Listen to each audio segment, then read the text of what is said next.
Hola alumnos, los saludo con mucho gusto, soy el profesor Iram Antonio Bautista Martínez y al día de hoy me complazco en presentarles el tema de sistema urinario. Y bueno, esta presentación es elaborada por la maestra Cecilia López López. Bueno, comencemos por lo básico, ¿cuáles son las funciones del sistema urinario?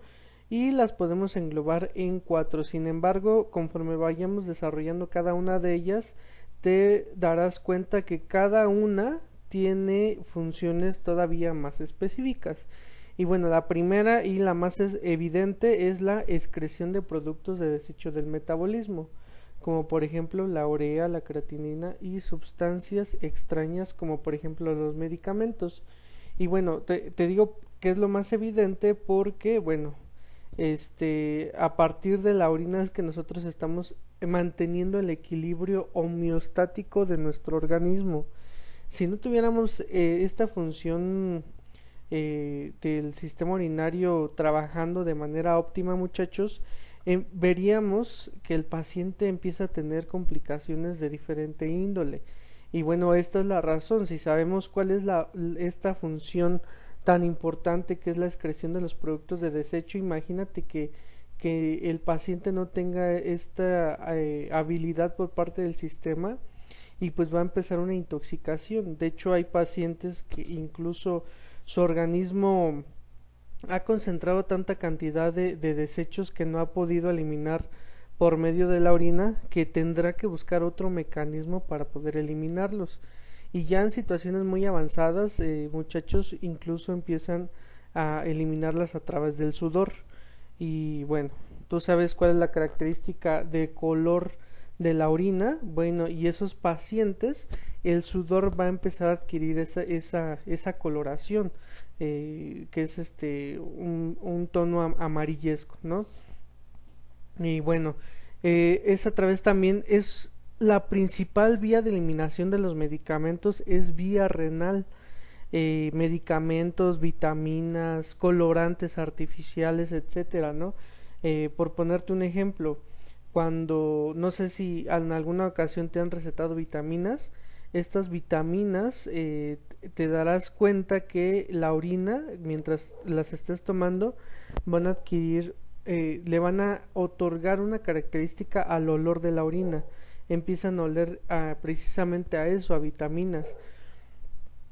O incluso cuando tú estés comiendo algún alimento, ya sea artificial o natural, que contenga una gran cantidad de colorante, también se verá afectado principalmente la orina. Un caso particular, cuando tomas jugo de betabel, ¿no? Debes de estar consciente de ello porque, bueno, si no lo recuerdas y cuando vayas a orinar y salga de color marrón, pues posiblemente te llegues a espantar, ¿no? Pero bueno, no hay nada de qué preocuparse, es un signo de que tus riñones están funcionando de manera normal. Y bueno, regulación del medio interno, ejemplo, equilibrio hidroelectrolítico y ácido base. Bueno, evidentemente la orina, una gran cantidad de ella está formada por agua, ya que el agua es el solvente universal por naturaleza, pero es el sistema urinario el que va a mantener ese equilibrio hidroelectrolítico. ¿Estás de acuerdo que no podemos perder toda esa cantidad de agua que se va a través de la orina? Una gran cantidad de esa orina um, tiene que ser reabsorbido el agua y que para que no la pierdas.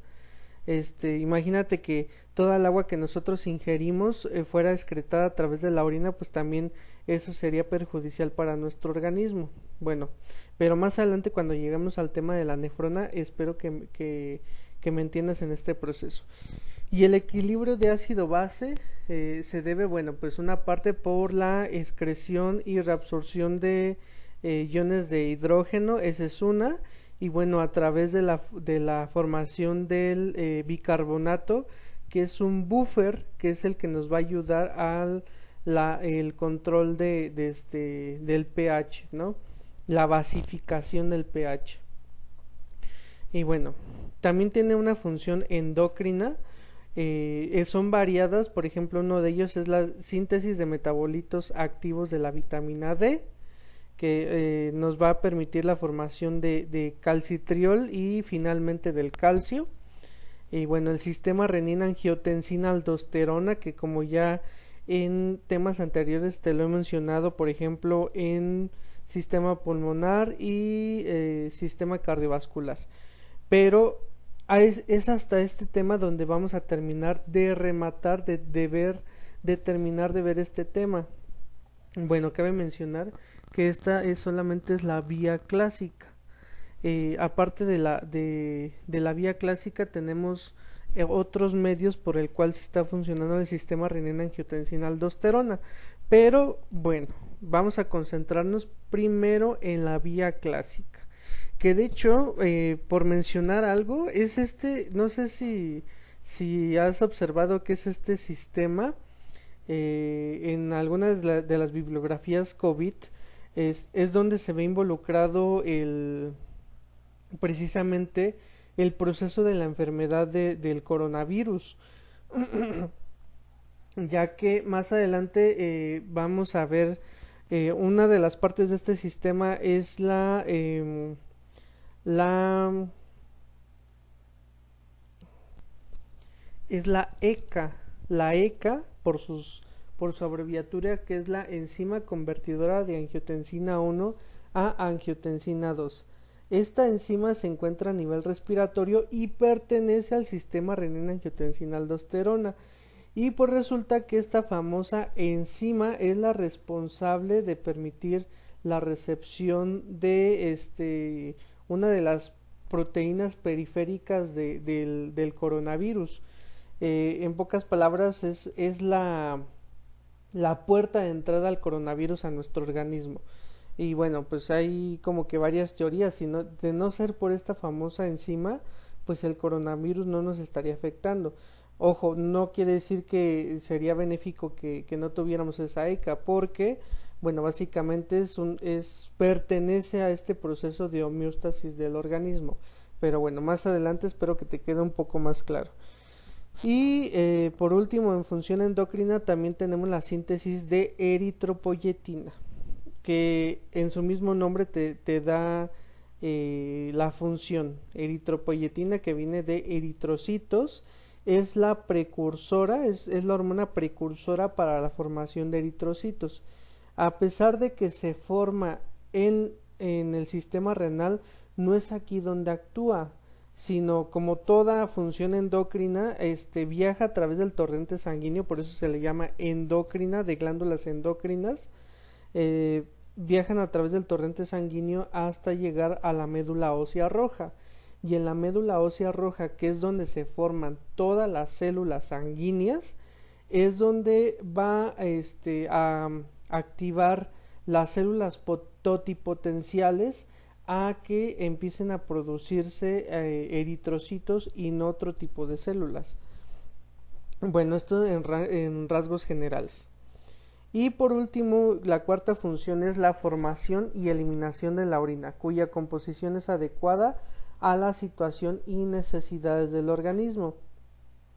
Bueno, acuérdate que aquí estamos hablando de individuos, y cada individuo, su organismo es diferente. De acuerdo a la situación en la que se encuentra la persona, pues será la cantidad de formación de orina y sus características. Si el individuo se encuentra en una situación patológica o de enfermedad, la orina nos puede dar muchos datos significativos, y en ocasiones no le damos la relevancia que merece la orina. Realmente la orina nos puede dar muchos datos clínicos de nuestro paciente. Por ponerte un ejemplo, ahí nos podemos dar cuenta de la cantidad de glucosa. Si encontramos glucosa en la sangre, pues dependiendo de la cantidad podremos diagnosticar o hacer un diagnóstico de la situación del paciente. Por ejemplo, en la mujer embarazada, que es muy común que llegue a ser picos de glucosa, incluso diabetes gestacional. También aquí podemos encontrar en la orina, si nos da datos de infección, vamos a encontrar células inmunitarias o nitritos, que los nitritos son el producto de desecho del metabolismo de las bacterias. Bueno, pero esto por mencionar características ya patológicas, ¿sale? Pero antes de irse a lo patológico necesitamos saber cuáles son las características normales de la orina, y eso es a lo que vamos nosotros.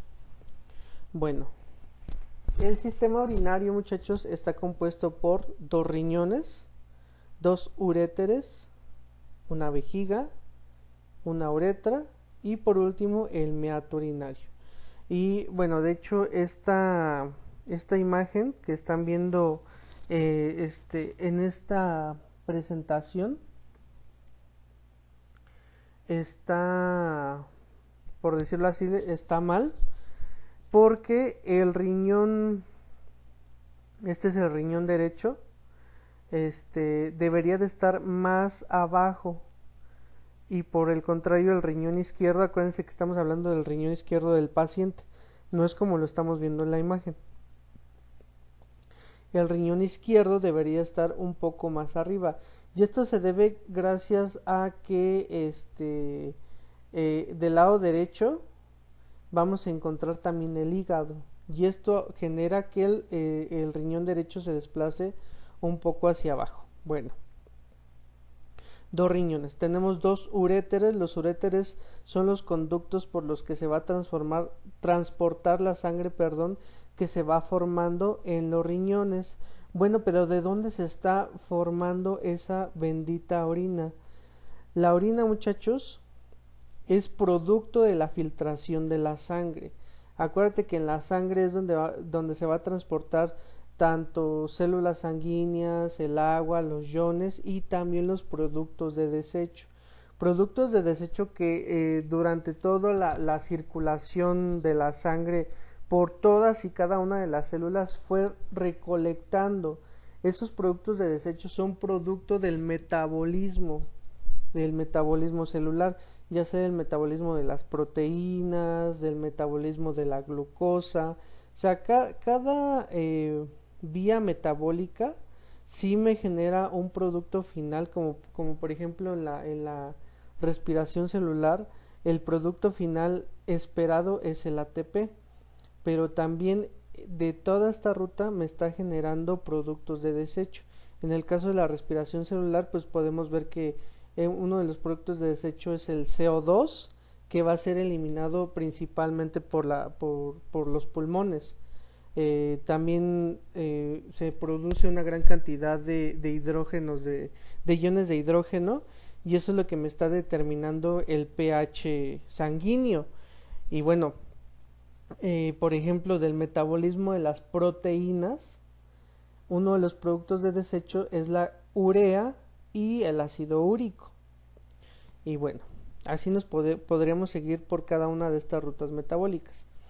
Esa sangre que tiene una alta concentración de productos de desecho llega finalmente a los riñones, y es aquí donde empieza la filtración de la sangre para que se vaya depurando. Una vez la sangre ya ha sido depurada, sale nuevamente y pero ya obviamente sin esa gran cantidad de productos de desecho. ¿Cuál es el vaso sanguíneo que lleva la sangre con desechos? ¿Es una arteria o una vena? Pausa el video y dame la respuesta. Bueno, es una arteria, es la arteria renal.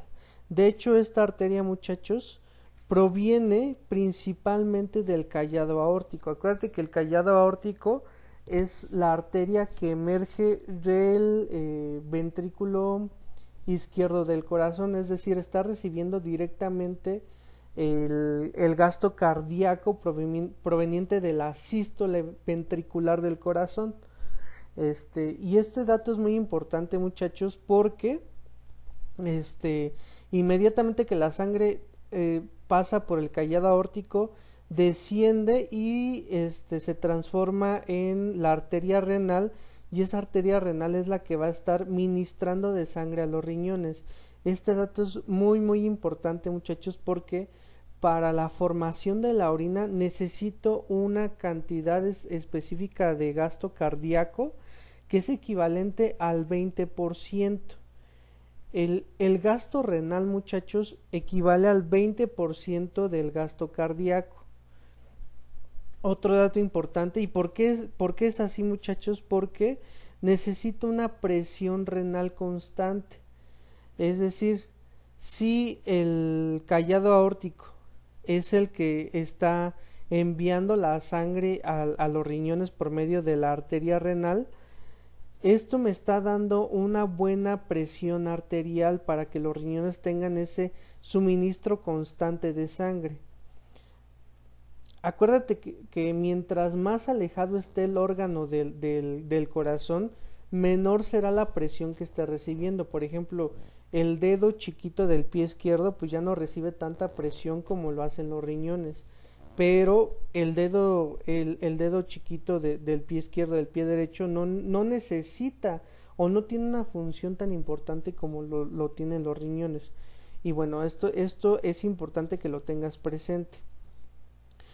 Es tan importante, tan es así, que los riñones también tienen un mecanismo que me ayuda a regular la presión arterial. Acuérdate que la presión arterial depende principalmente del volumen sanguíneo, y el volumen sanguíneo está determinado principalmente por el agua.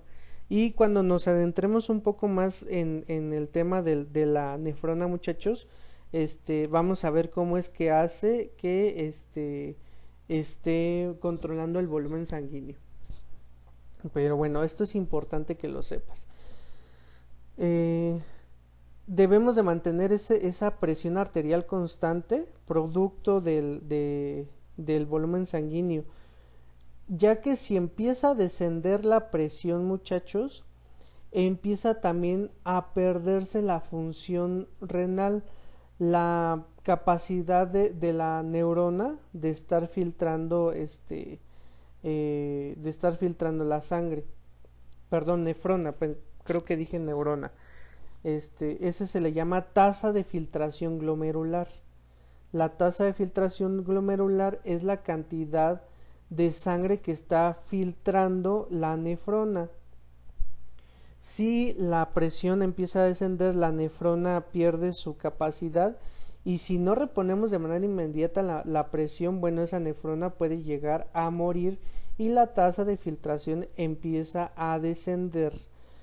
¿En qué casos se da esto? Bueno, en casos de, por ejemplo, de deshidratación, por llamar uno de los casos más sencillos, y uno de los casos más complejos cuando hay una pérdida de sangre. Y bueno, continuemos. Decíamos que aquí también ya tenemos los dos uréteres, son dos, uno para el riñón derecho y otro para el riñón izquierdo, y los uréteres son tubos, tubulillos que van a estar transportando la orina que se está formando en el interior de los riñones hacia la vejiga.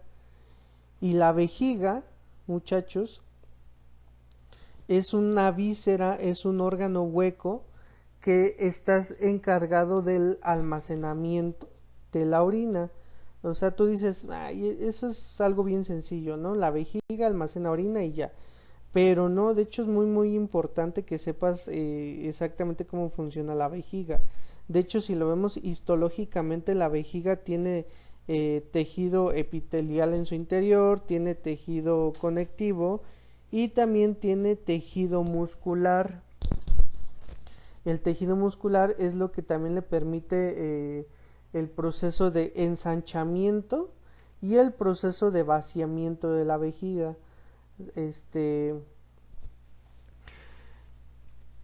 También en la última parte, en la parte más inferior de la vejiga, vamos a encontrar la uretra. Bueno, entre la vejiga y la uretra, aquí vamos a encontrar un esfínter. Este esfínter es el que me va a ayudar también para evitar la salida de la orina de la vejiga. hasta que se llene al menos a un 60%. Y bueno, esta función es muy importante. De lo contrario, si no tuviéramos esta función o fuera deficiente, eso empieza a haber problemas de incontinencia urinaria. Esto sucede regularmente en los adultos mayores. Acuérdate que los adultos mayores empiezan un proceso de la degradación del músculo. Los músculos empiezan a perder la fuerza y la función. Eso incluye los músculos viscerales. Y bueno, el adulto mayor también pierde la capacidad de almacenar la orina dentro de la vejiga. Esta función va a ir desde pequeños, bueno, empieza con un pequeño proceso y va a ir aumentando cada vez más, a tal grado que pues bueno, el adulto mayor ya no puede controlar de plano este proceso. Y por último tenemos la uretra. Y la uretra, aquí hay que mencionar algo muy importante. Hay una diferencia entre uretra masculina y femenina, que puede ser evidente para algunos, pero por si acaso te lo menciono. La uretra masculina es más larga que la uretra femenina. Y bueno, creo que más adelante tengo el ejemplo.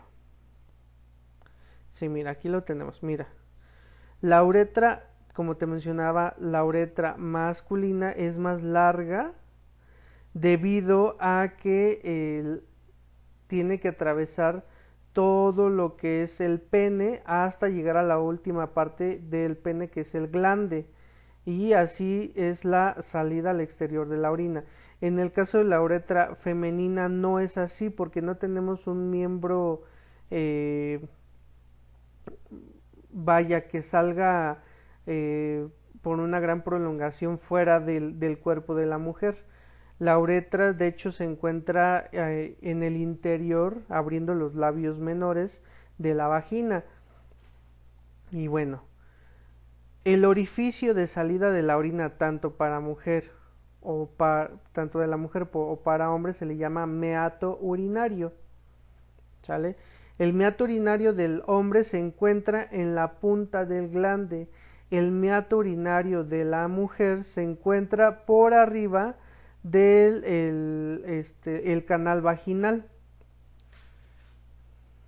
Por aquí se encontraría.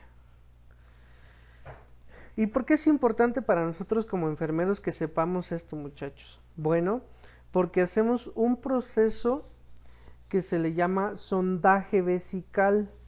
El sondaje vesical no es más que introducir una sonda. Bueno, ¿qué es una sonda? Es una manguera pequeña de látex generalmente, que se le va a introducir al paciente por el meato urinario para que atraviese toda la uretra y llegar hasta la vejiga, y esto me ayuda a vaciar la vejiga de orina.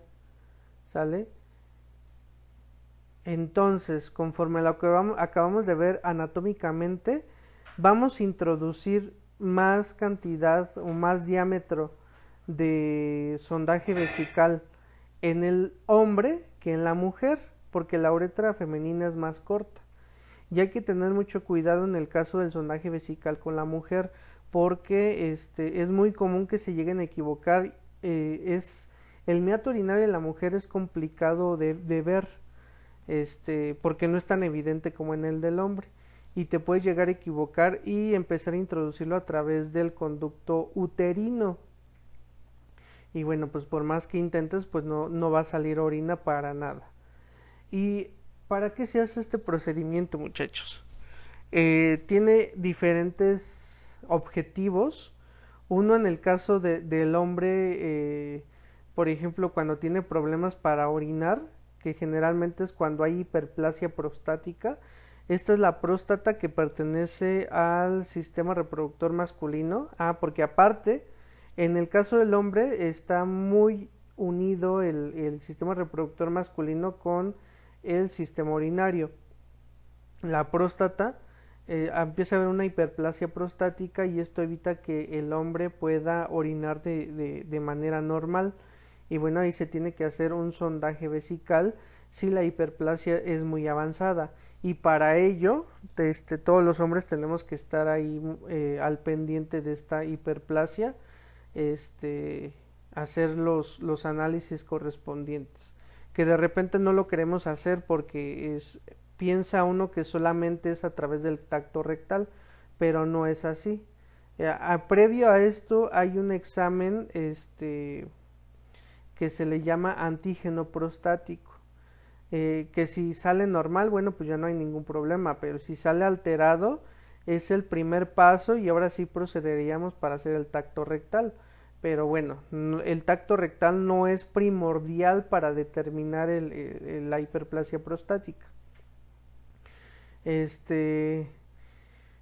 ¿Y qué otros casos utilizamos el sondaje vesical? En el caso de cirugías, por ejemplo, ¿estás de acuerdo que hay cirugías que son muy largas? Y el organismo, a pesar de que hay una cirugía, que el paciente esté sedado, no quiere decir que ya no vaya a producir orina. El organismo va a seguir produciendo orina completamente en todo el tiempo que dura la cirugía, pero obviamente no puede estar separando para ir al baño y tampoco es que le vayamos a pasar un recipiente para que él pueda orinar.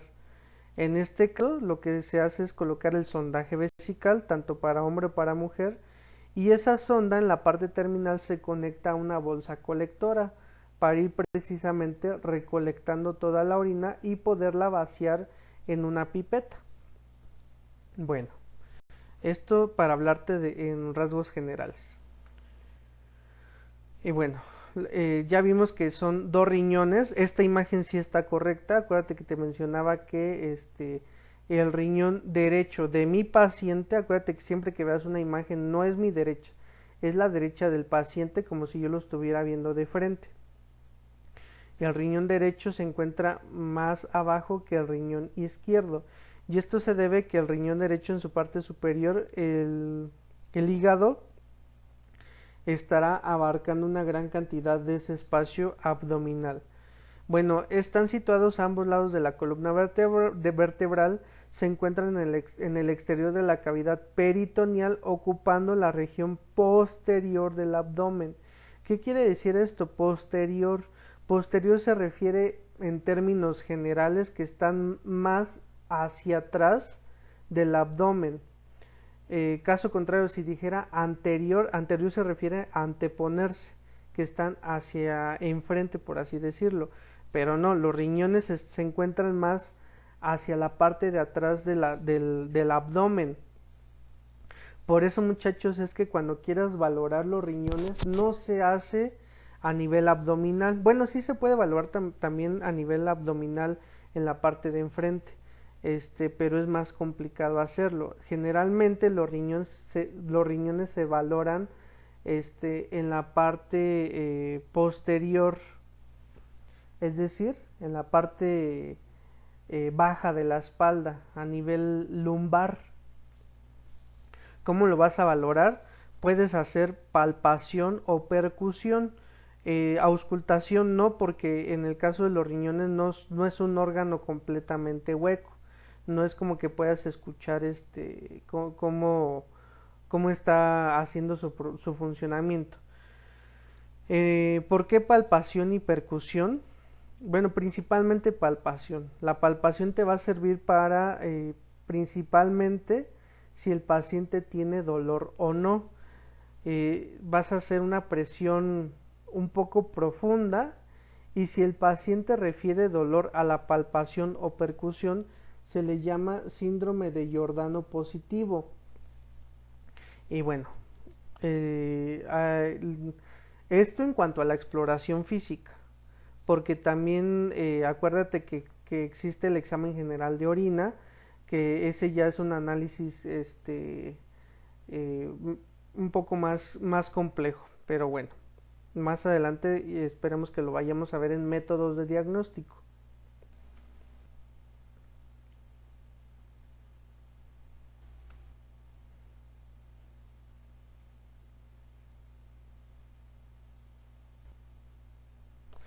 Y bueno, aquí estamos viendo un corte sagital del riñón. Aquí podemos identificar varias partes. El riñón se divide en dos ramas principalmente. Bueno, creo que tengo una imagen un poco más adelante. Bueno, primeramente vamos a ver la configuración externa del riñón. El riñón es un órgano par que mide aproximadamente de longitud de 12 a 13 centímetros. De longitud de 12 a 13 centímetros. De anchura 6 centímetros. Y de grosor, que aquí no se alcanza a ver, tendremos que darle la vuelta al riñón, 4 centímetros. Y tiene un peso de entre 130 a 170 gramos. Es un peso aproximado, depende mucho de la complexión del paciente. Y bueno, esto es importante que lo sepas cuando llegues a hacer una radiografía, una tomografía, sepas hacer la valoración de ese riñón. En riñones que tienen ya afección en su funcionamiento, empieza a haber una disminución de la masa renal, es decir, se ven más pequeños. Por eso es importante que sepas cuál es la configuración normal aproximada del paciente. Tampoco va a ser lo mismo una persona chaparrita de 1,40 a una persona grande de 2 metros. Eso también influye en el tamaño de los órganos de la persona. Y bueno, esto es lo que te mencionaba de la arteria renal. Esto tenlo muy presente. Observa cómo la arteria renal entra en el riñón, va haciendo bifurcaciones, ramificaciones en arteriolas, y esas arteriolas están rodeando esta parte del riñón que se ve en forma de triángulo, que más adelante vamos a determinar cómo se llama exactamente esa parte del riñón. Y bueno, aquí tenemos esta imagen que te digo que es un poco más clara. Es un corte sagital del riñón, nuevamente te lo menciono. Y aquí con líneas punteadas o con líneas contiguas de color verde, azul y azul claro, te voy a mencionar cómo se llama cada parte del riñón. Lo que tenemos aquí en líneas punteadas de color azul fuerte, azul rey, se le llama corteza renal, como la corteza de los árboles. La parte más externa de los árboles se le llama corteza. En el caso del riñón es exactamente lo mismo. La parte más externa, la que se encuentra más hacia la periferia, se le llama corteza. ¿Corteza qué? Corteza renal, porque es de los riñones. Ok, de la línea punteada hacia adentro, ve, incluso aquí te estoy delimitando, de esta línea punteada hasta esta, todo esto que tenemos aquí, se le llama médula renal. La médula, ¿por qué así? Porque se encuentra en la parte más profunda, en la parte más interna. Todo lo que es medular quiere decir que se encuentra de manera interna, y por eso se le llama médula renal. Ok. En la corteza, observa cómo encontramos aquí estos puntos amarillos que incluso se llegan a meter en esta parte de aquí. Pero bueno, de la corteza tenemos esto que se le llaman corpúsculos de Malpighi y tiene un aspecto granuloso. Estos corpúsculos de Malpighi, que son los puntos amarillos, también se llegan a introducir en una parte, en estos como pilarcitos que ya pertenecen a la parte de la médula renal. Estos pilarcitos también se le llaman columnas de Bertin. Ok, todo esto que les acabo de mencionar se encuentra en la zona cortical o de la corteza renal. Ahora pasemos a ver la zona medular, la médula renal. Vamos a encontrar lo que está delimitado con color verde. Observa cómo tiene formas de pirámides invertida. De hecho, de aquí recibe su nombre. Se le llama pirámides de Malpighi. ¿Sale? Ok. Entre la zona cortical, estos dichosos corpúsculos de Malpighi, y las pirámides de Malpighi, se encuentra la nefrona. Ok. Más adelante verás un esquema exactamente cómo está ubicada la nefrona en esta parte.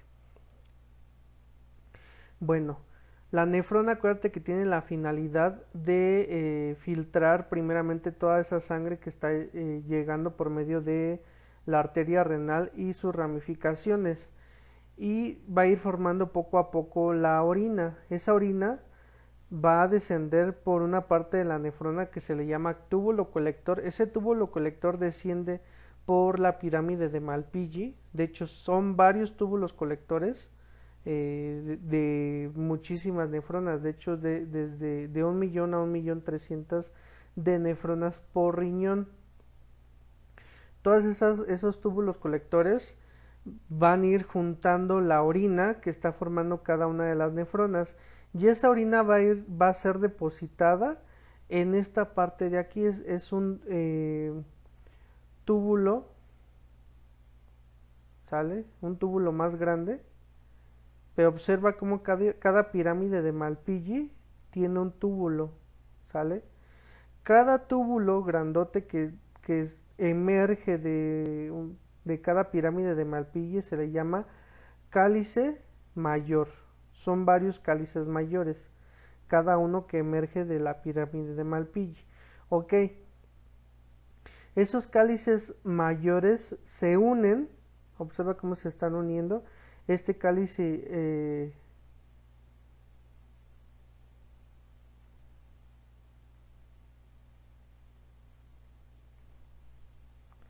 perdón, ya aquí me equivoqué, es un cálice menor. Estos son cálices menores. Cada cálice menor se une para formar cálices mayores. Y los cálices mayores se unen para formar esto que se le llama pelvis renal. ¿Sale? Entonces observa cómo es el proceso de que se está produciendo la orina. La orina desciende por los cálices menores. Los cálices menores se unen en un cáliz mayor. Este es otro cáliz mayor y este es otro cáliz mayor. Y la convergencia de todos estos cálices mayores me va a dar origen a la pelvis renal.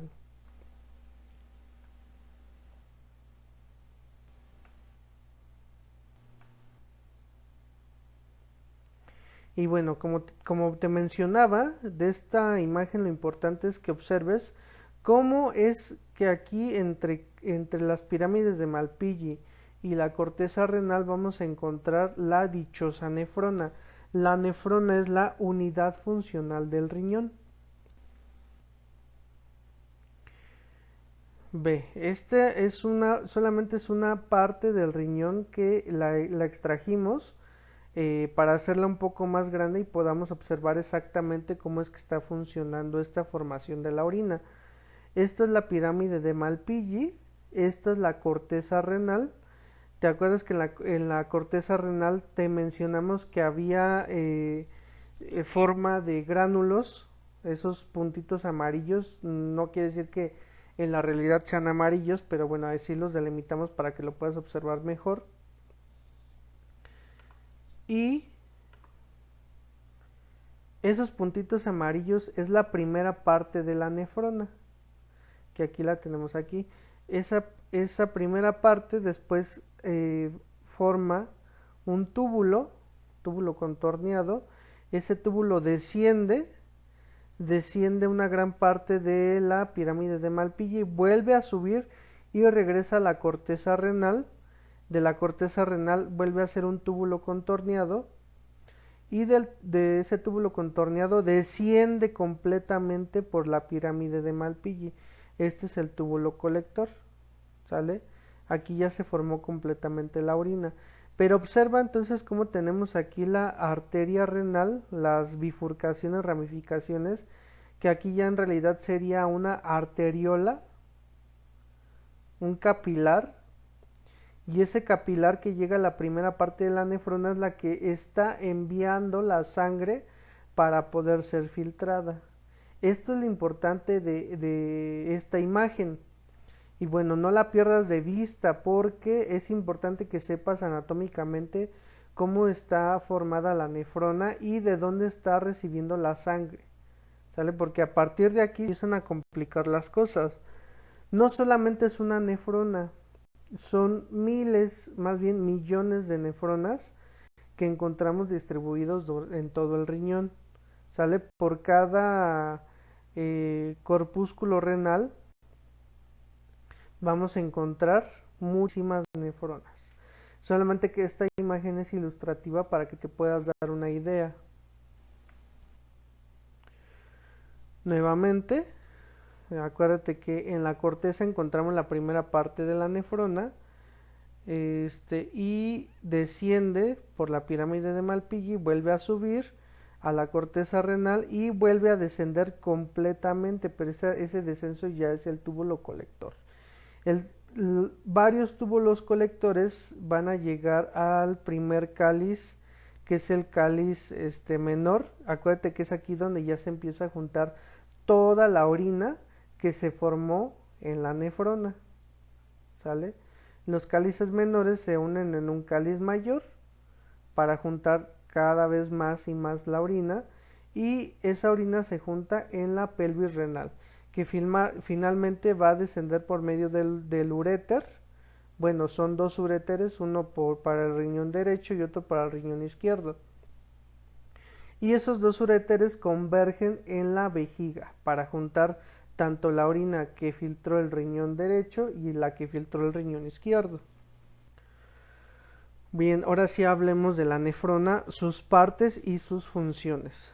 La nefrona, como ya bien te había mencionado, es la unidad anatómica funcional del riñón, y en cada uno encontramos alrededor de 1.000.000 de nefronas aproximadamente. Y las funciones principales de la nefrona son tres: la filtración, la reabsorción y la secreción. Ojo, aquí es importante que tengas presente estas tres funciones, y ahorita más adelante te voy a desglosar cada una de ellas. Estas son las tres funciones por las que se va a formar la orina. Bueno, antes de que pasemos a esta parte, eh,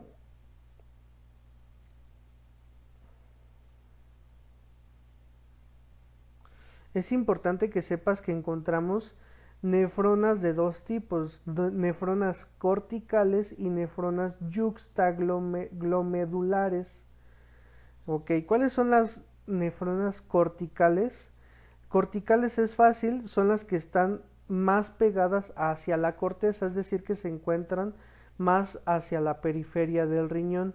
Y las nefronas yuxtaglomedulares,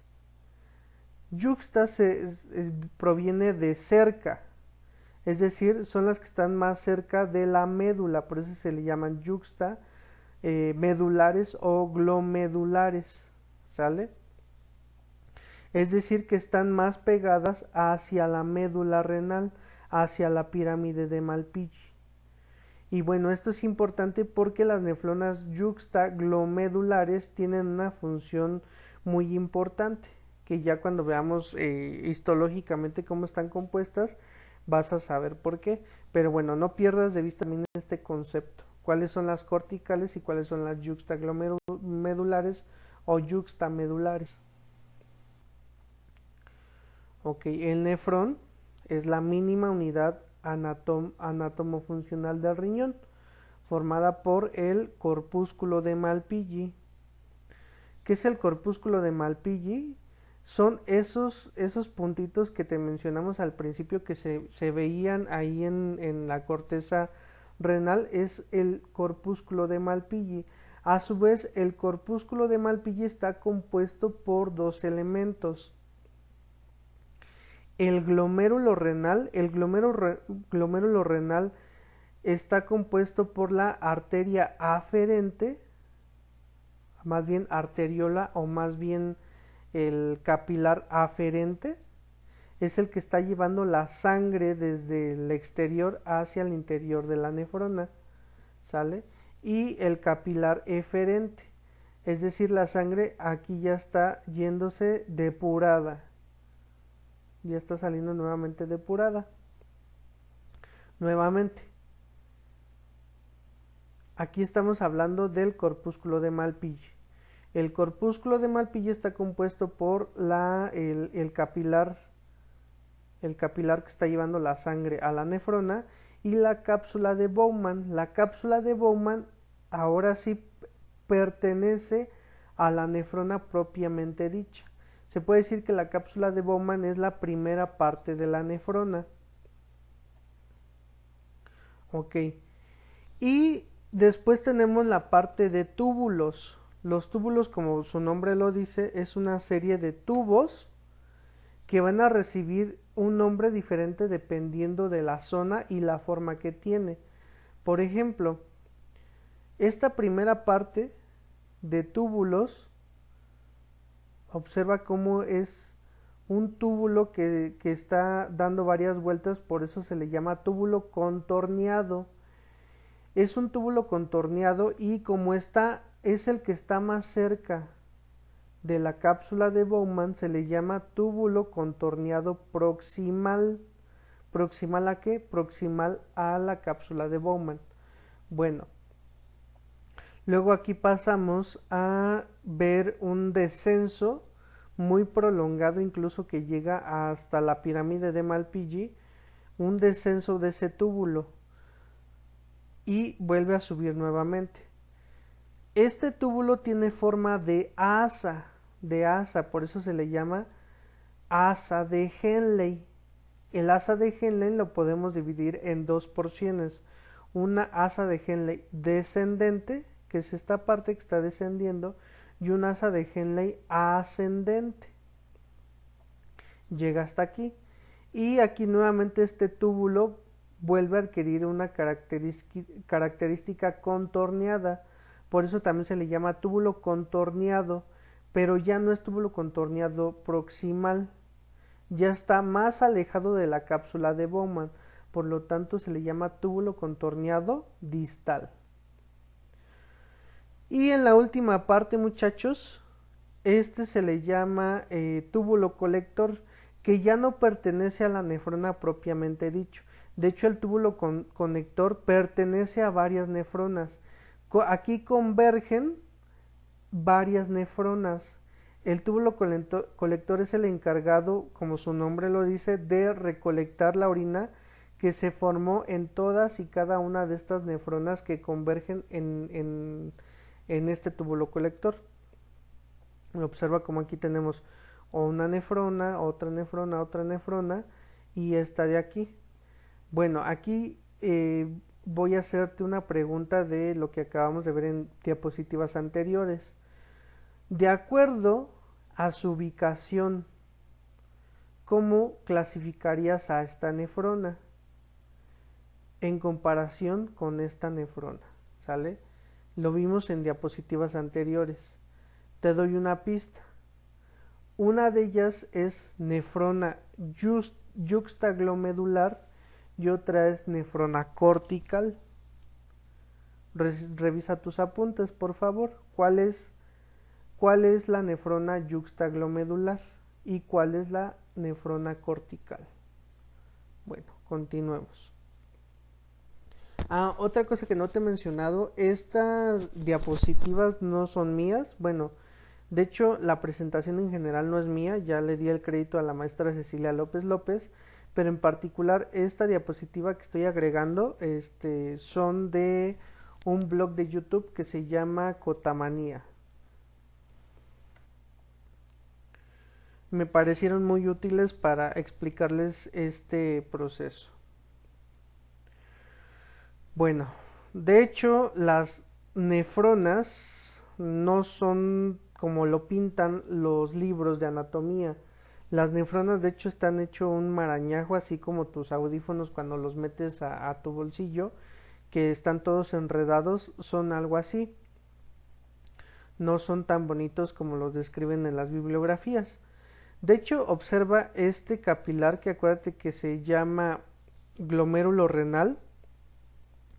Este glomérulo renal tiene una arteria que es una ramificación de la arteria renal. Esta sería una arteriola renal, un capilar renal que es el que está entrando a la cápsula de Bowman y sale nuevamente este capilar eferente, pero observa cómo este capilar está rodeando todo el túbulo contorneado proximal, luego el túbulo contorneado, perdón, el asa de Henle y después del asa de Henle se transforma en ya sería, ya no sería una arteriola, ya sería una vénula. Hay una conexión directa. Y esta vénula pasa directamente a la vena renal. ¿Sale? Todo esto es muy importante que lo tengas en cuenta. No lo pierdas de vista. Ahorita vamos a ocupar ese dato.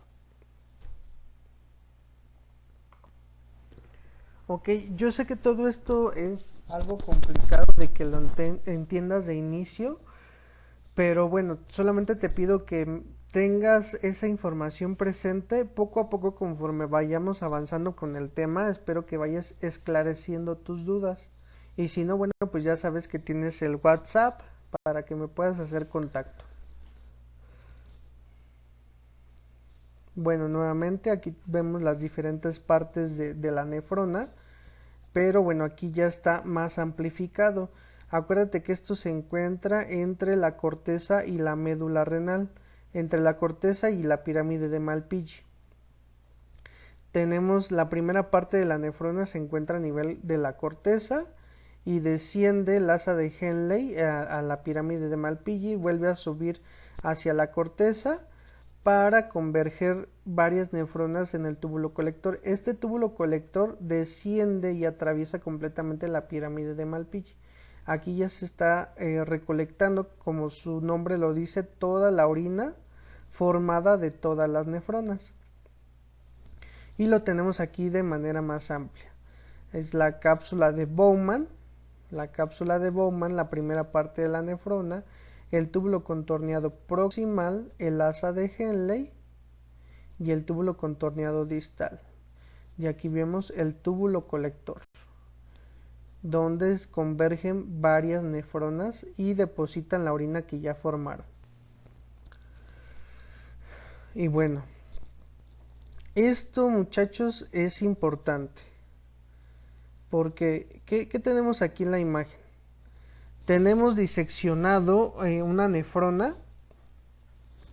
Esto que vemos aquí sería una arteriola. Ahí pongo el puntero. Esto sería esta sería la arteriola aferente, es decir, la que está llevando la sangre al interior de la cápsula de Bowman y la responsable de llevar la sangre que se va a empezar a filtrar. Y esta sería la arteriola eferente. Aquí ya está saliendo la sangre que ya filtró en la cápsula de Bowman. Y ve, esto que vemos aquí abajo es el túbulo contorneado distal de la misma nefrona. Acuérdate que la nefrona tenemos inmediatamente el túbulo contorneado proximal, luego sería el asa de Henle, y por eso te digo que la nefrona no es como lo pintan, o sea, el túbulo contorneado distal casi se está pegando nuevamente con la cápsula de Bowman, con el corpúsculo de Malpighi, perdón. Y esto es importante porque es aquí donde se va a dar algo que se le conoce regularmente como aparato yuxtaglomerular. Algunas bibliografías ya no lo manejan así, sino como sistema yuxtaglomerular. ¿Esto te suena o te recuerda algo? Pues claro que sí, a la nefrona yuxtaglomerular o glomedular. Estas nefronas tienen una función muy importante. Y ahorita vamos a ver por qué. Aquí vamos a encontrar un sistema que me va a ayudar a regular la presión, la secreción de diferentes sustancias. Por ejemplo, aquí tenemos las células mesangiales. Y esto también aquí encontramos las médulas mesangiales. Estas células mesangiales, muchachos, son un tipo de células musculares lisas especializadas, modificadas, que pueden, como son de músculo liso, pueden aumentar su tamaño o disminuir. Esto provoca un ensanchamiento o una disminución del calibre de la arteriola aferente, dependiendo de la demanda de presión arterial que exista. Principalmente un aumento de la presión arterial, ahí es donde entran en función las células mesangiales, porque aumentan su tamaño, evitando que la presión llegue con tanta fuerza. Porque igual un aumento de la presión puede llegar a dañar la nefrona, o caso contrario también una hipotensión lo puede hacer, ¿sale? Pero para eso tenemos las células yuxtaglomerulares, las células, que también las vamos a encontrar aquí, en esta parte. Las células yuxtaglomerulares, que no sé por qué no están señaladas, pero espero que ahorita encontremos la imagen, se encuentran en esta parte, que pertenece al aparato yuxtaglomerular. El aparato yuxtaglomerular está compuesto por arteria aferente, eferente y el túbulo contorneado distal. En todo esto vamos a encontrar este sistema yuxtaglomerular a través de las células yuxtaglomerulares. ¿Y cuál es la función de estas células? Las células, muchachos, actúan como osmorreceptores o incluso también como quimio y varoreceptores. Es que para fines prácticos los osmorreceptores es una fusión entre quimio y varoreceptores. ¿Y por qué te lo digo? Reaccionan a la osmolaridad plasmática. Es decir, acuérdate que como esto recibe sangre, aquí vamos a encontrar también el plasma. La osmolaridad, acuérdate que es de 290 a 310 miliosmoles del plasma sanguíneo. ¿Qué factores me van a determinar el aumento o la disminución del plasma sanguíneo? Principalmente la disminución.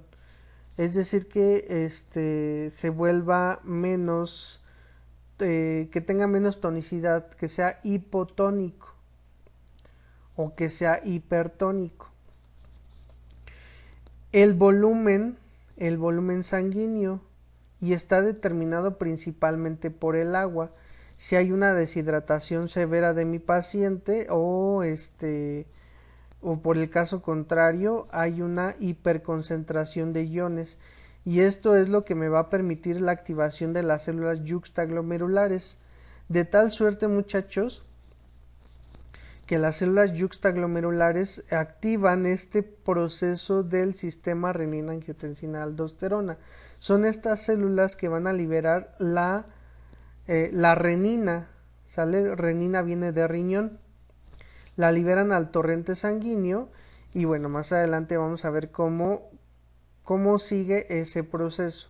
Pero de inicio necesitas saber que es aquí donde se inicia la secreción de la renina, en las células yuxtaglomerulares. Y bueno, por si fuera poco, en esta triada también en las células endoteliales peritubulares vamos a encontrar que estas células son las encargadas de producir la eritropoyetina. Entonces, este aparato yuxtaglomerular tiene muchas funciones importantes. Una, la síntesis de eritropoyetina a través de las células yuxtaglomerulares. Otro, la regulación de la presión con la que llega la sangre a través de la activación de las células mesangiales. Y por último, bueno, no sé si ya te mencioné la síntesis de eritropoyetina, ¿no? Anteriormente, por las células endoteliales peritubulares.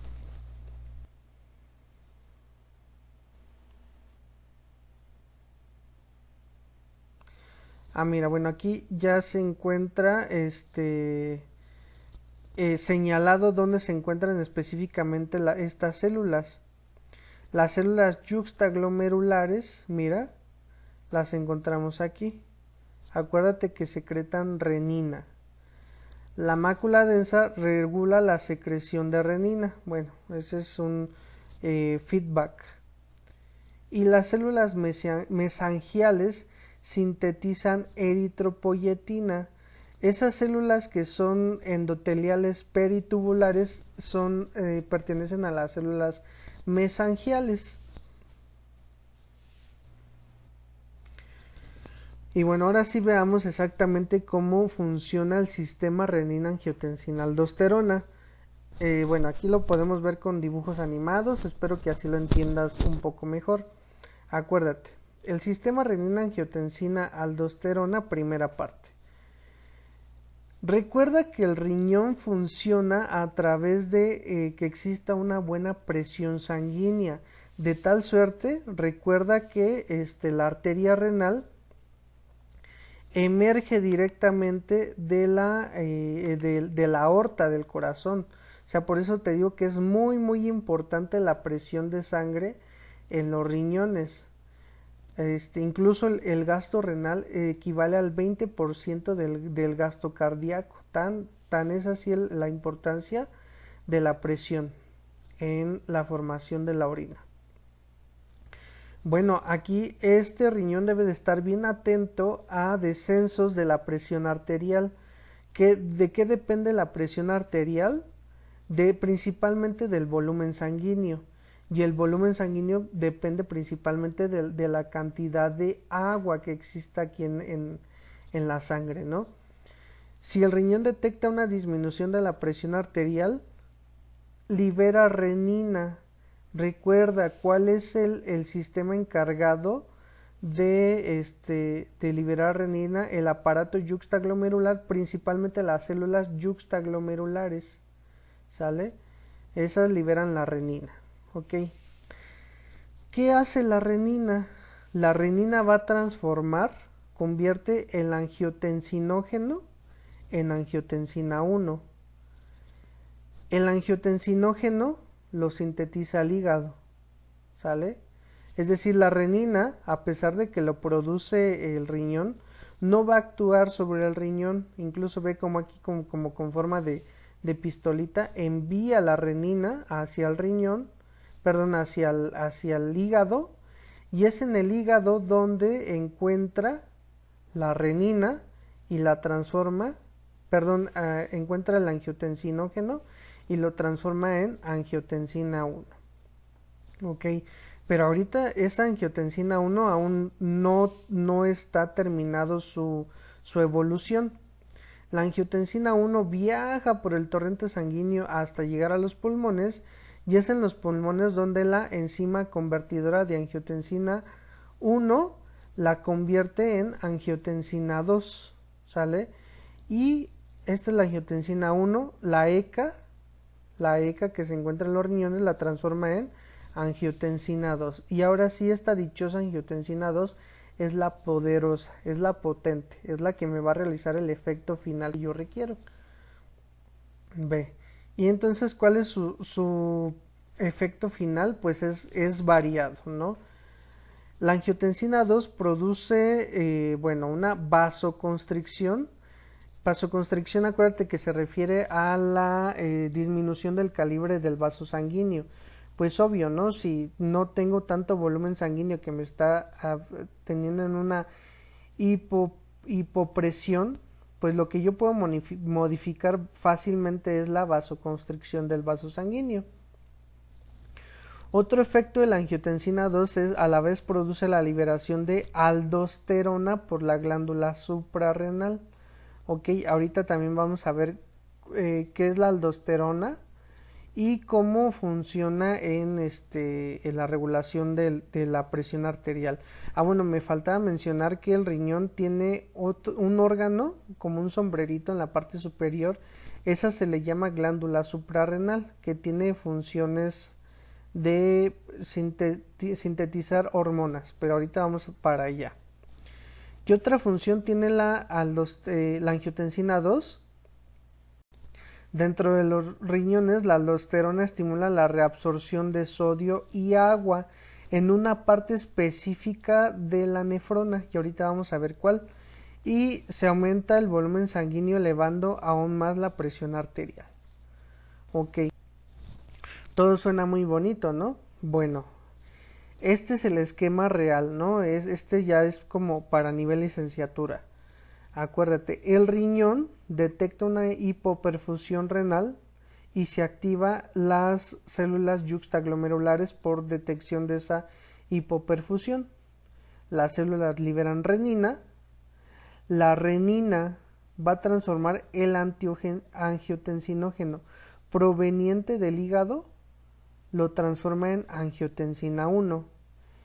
La angiotensina 1 se transforma en angiotensina 2 gracias a la enzima convertidora de angiotensina. Esta enzima la encontramos a nivel pulmonar. Bueno, y la angiotensina 2, esta ya es la poderosa, la que tiene varias funciones.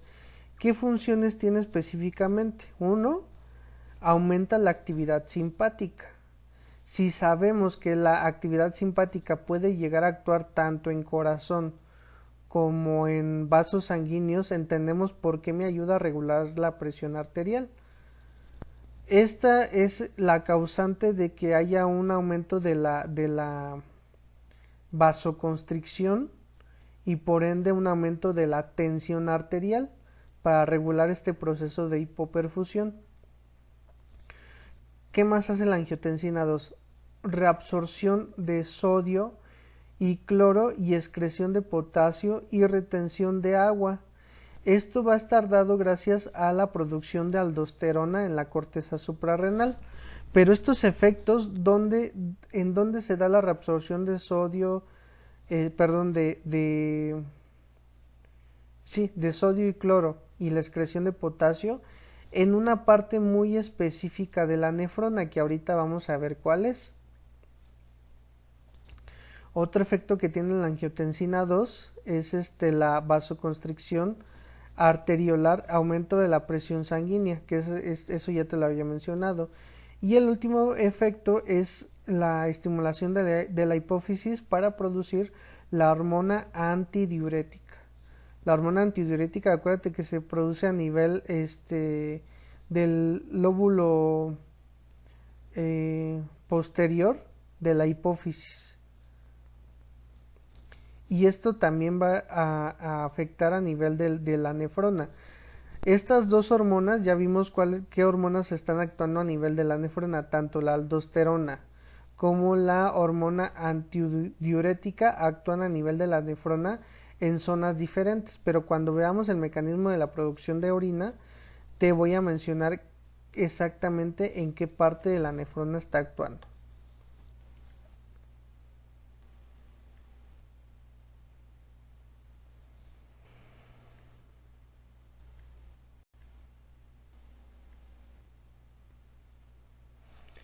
Bien, ahora sí pasemos a lo importante y lo interesante de este tema, exactamente cómo se va a dar la formación de orina por estos tres procesos que ya te había mencionado con anterioridad.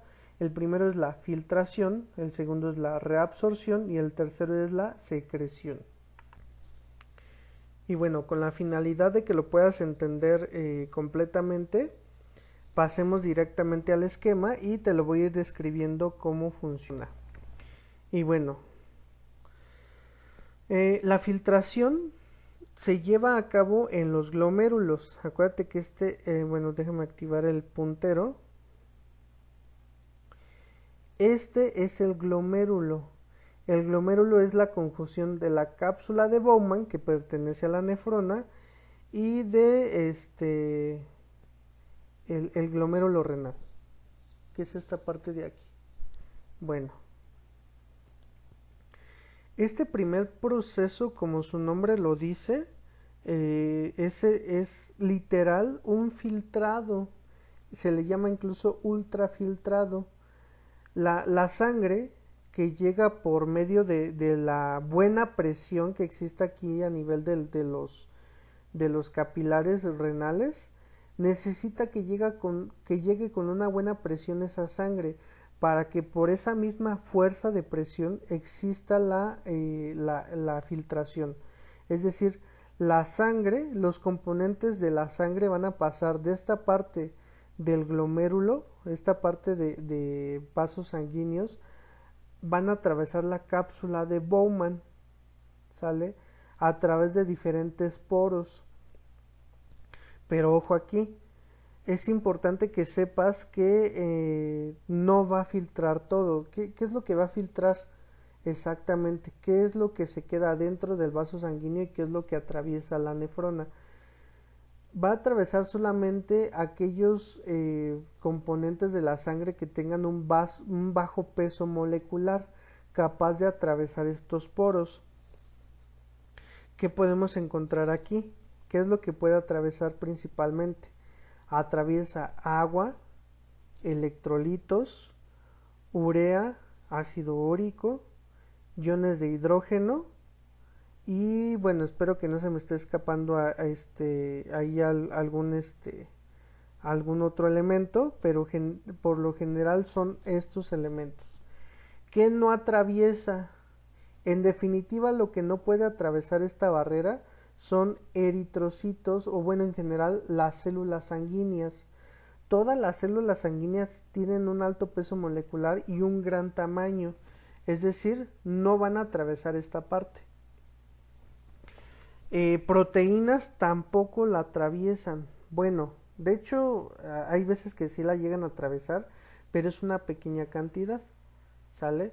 Pero generalmente ni proteínas ni células sanguíneas van a atravesar esta membrana de la cápsula de Bowman. Este primer proceso se le llama filtración, que de hecho es un proceso muy mecánico, muy simple, que es a través de literal la filtración de la sangre. Ok, y ya llegamos a esta primera parte.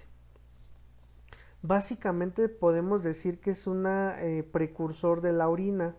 Esto que la sustancia que queda aquí al final, producto de la filtración de la sangre, se le puede considerar que es un tipo de plasma o tiene características muy parecidas al plasma. Por lo tanto, su osmolaridad con relación a la sangre es muy parecida. Las dos son isotónicas, es decir, va a tener una osmolaridad aproximada de entre 290 a 310 miliosmoles. Ok, pero de todo esto que se acaba de filtrar, hay elementos que a mi organismo le sirven todavía, es decir, que yo quiero regresarlos nuevamente al torrente sanguíneo y por eso te dije, ten en cuenta que aquí tenemos un,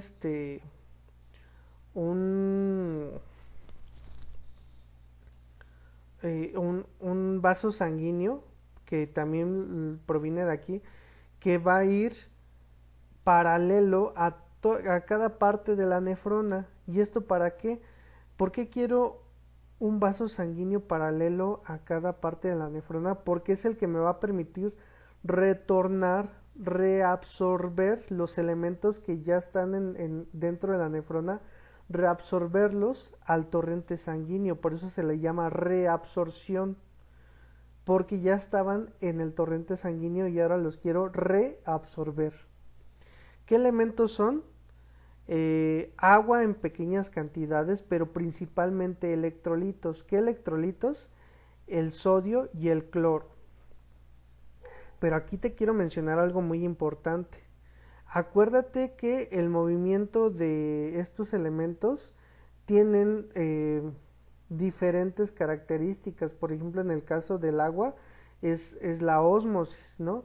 Y la ósmosis tiene la característica que es el transporte del agua de medios de un medio de alta concentración a un medio de baja concentración. Pero en este caso ese sistema no se lleva a cabo porque tanto la orina, bueno, el precursor de la orina que es muy parecido al plasma que se encuentra en esta primera parte de la nefrona, como el plasma que se encuentra en el vaso sanguíneo, tienen características muy parecidas. Entonces, ¿cuál es el mecanismo que me permite el paso tanto de agua como de electrolitos de regreso al torrente sanguíneo? Se va a dar gracias a transportadores que se encuentran en la periferia de la nefrona, de característica activa, es decir, que van a ocupar ATP. Y eso es finalmente lo que me permite el transporte de estas sustancias de regreso al torrente sanguíneo. Ok, ahora pasemos a la siguiente parte. Como la sangre ya pasó al... Ah, mira, de hecho tengo aquí un GIF. Se me estaba pasando, mira. Observa, esta primera parte es la filtración. La segunda parte es la, como dijimos, la reabsorción. Es decir, está regresando nuevamente al torrente sanguíneo los elementos que yo requiero mantener internamente. Ok, pasemos a la siguiente parte. En esta parte ahora yo tengo un líquido dentro de la nefrona que ya perdió una gran cantidad tanto de electrolitos y una pequeña cantidad de agua. Bueno, pero esos electrolitos que pasaron al torrente sanguíneo, imagínate que aquí tengo un capilar, de hecho es lo único que le falta a esta imagen es un capilar que vaya aquí paralelo, pero imagínate que aquí hay un capilar. Aquí está el capilar. Ok.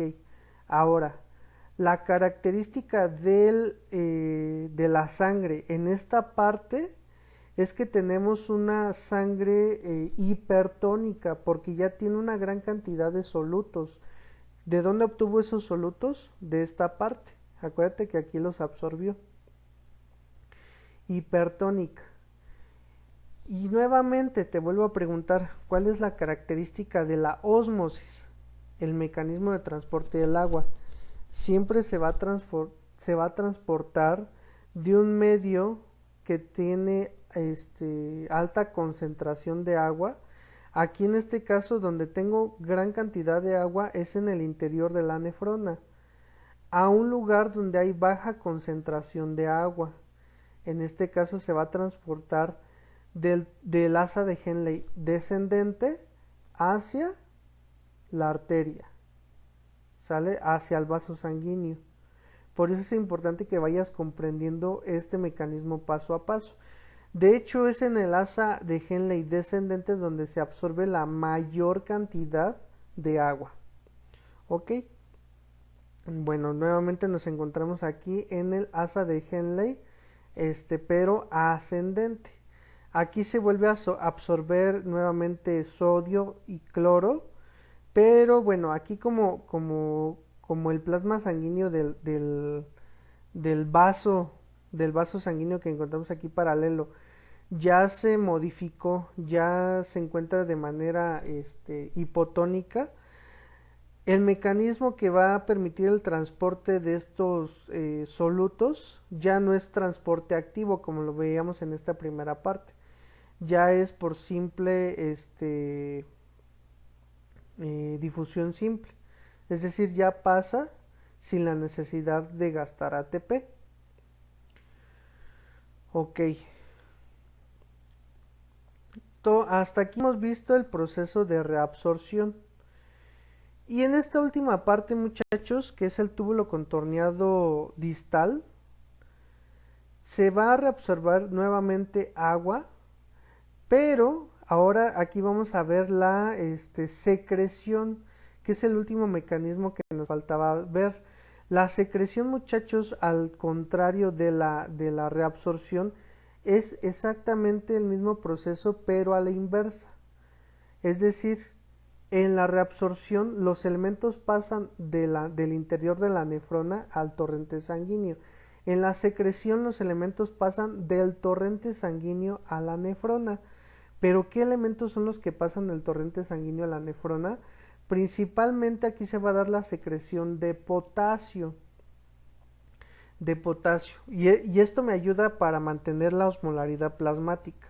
Porque acuérdate que aquí ya reabsorbimos sodio y cloro en todo este trayecto. Pero yo necesito restablecer esa osmolaridad plasmática. ¿Cómo lo logra? Bueno, pues es secretando potasio. ¿De dónde a dónde? Del torrente sanguíneo hacia el interior de la nefrona. Ok, también aquí se secreta los fármacos y también se secreta la creatinina. y el urobilinógeno. El urobilinógeno es la sustancia que le da la característica amarilla a la orina. ¿De dónde proviene el urobilinógeno? Bueno, no me quiero meter en tanto rollo, pero proviene de la degradación de los eritrocitos. Esos eritrocitos tienen un ciclo de vida. Cuando concluyen su ciclo de vida, se destruyen y uno de los productos de desecho es el urobilinógeno. Y aquí podemos decir que ahora sí ya tenemos la orina formada, bueno, casi formada. De hecho,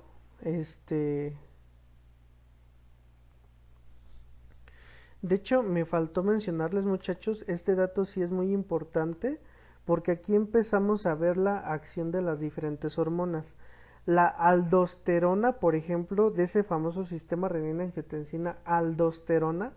¿Te acuerdas que la aldosterona, te dije que iba a actuar a nivel de la nefrona? Pues actúa principalmente aquí en el túbulo contorneado distal. ¿Y qué es lo que hace?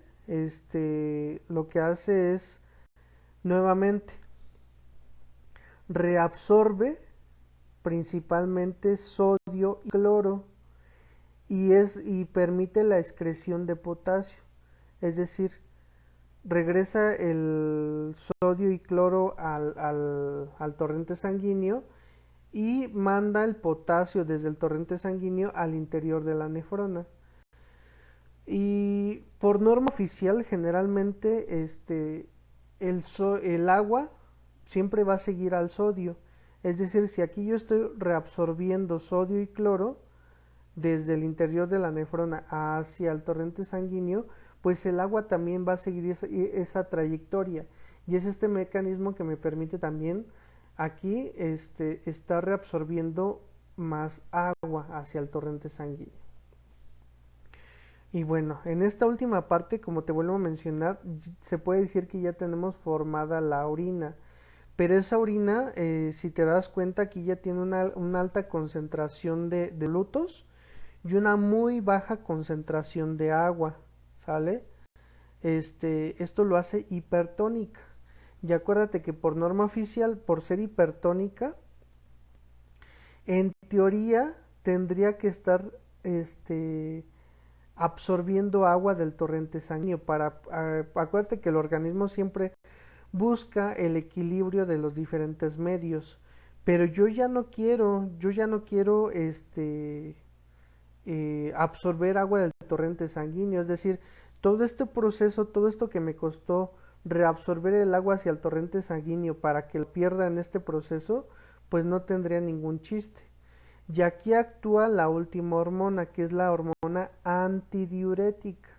¿Qué hace la hormona antidiurética? Simple, lo único que hace es cerrar aquí los poros, por así decirlo, las acuaporinas que se encuentran aquí, para evitar tanto la salida de agua como la entrada de agua. Es decir, aquí ya lo está cerrando completamente para que la orina, a pesar de ser hipertónica, no me jale agua hacia el interior de la nefrona.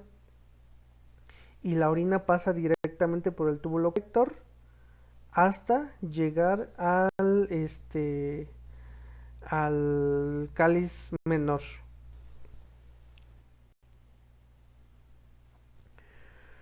Y bueno, muchachos, conforme a lo que acabamos de ver, es importante, ya para terminar el tema, la cantidad de orina que se forma en un minuto aproximadamente es de 1 mililitro en situaciones normales. ¿Qué otras características son normales en la orina? Bueno, ya las mencionamos, pero por si acaso no las anotaste, aquí te lo resumo. Características normales: tiene una coloración amarilla gracias al urobilinógeno, amarillo transparente ámbar o color paja. ¿Qué no sería normal?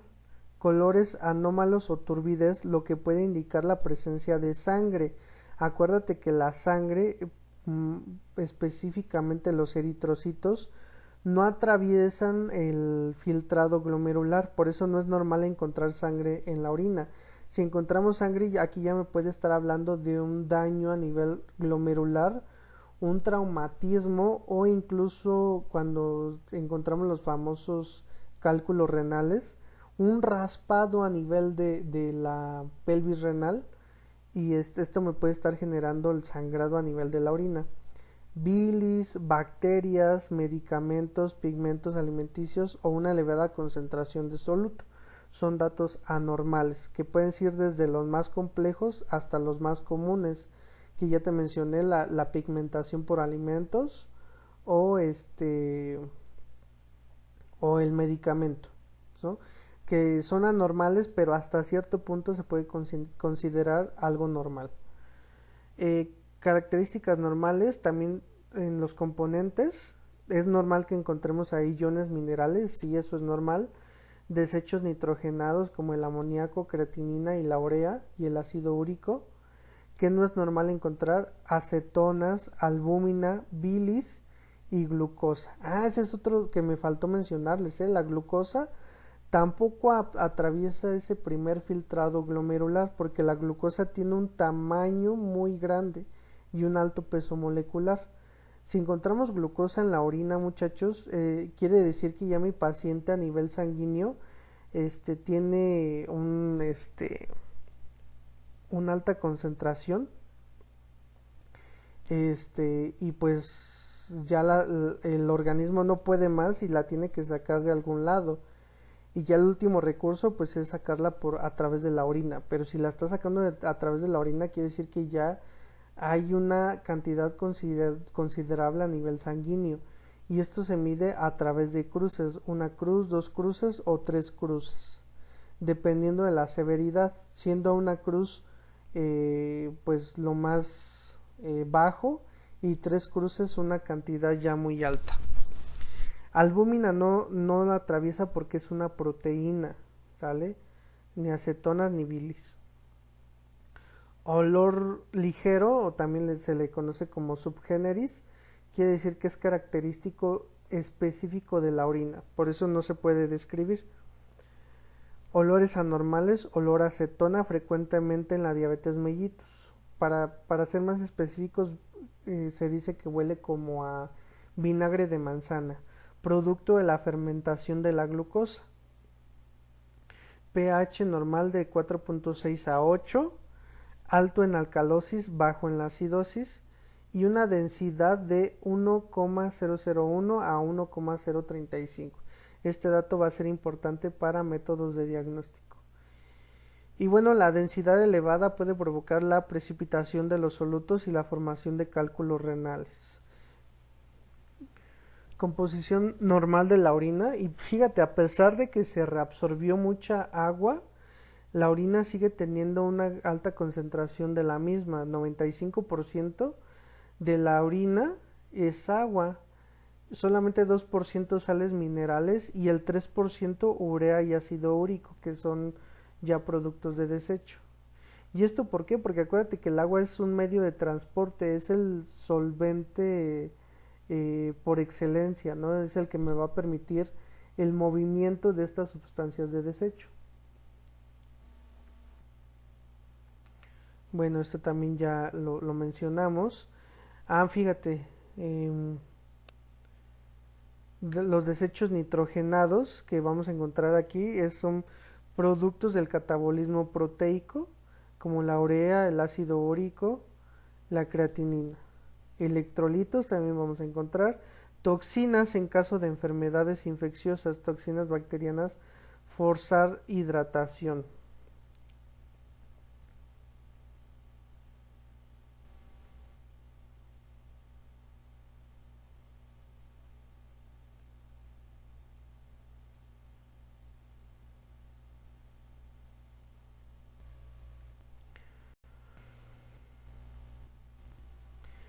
Y, y bueno, muchachos, este ha sido todo el tema por el día de hoy.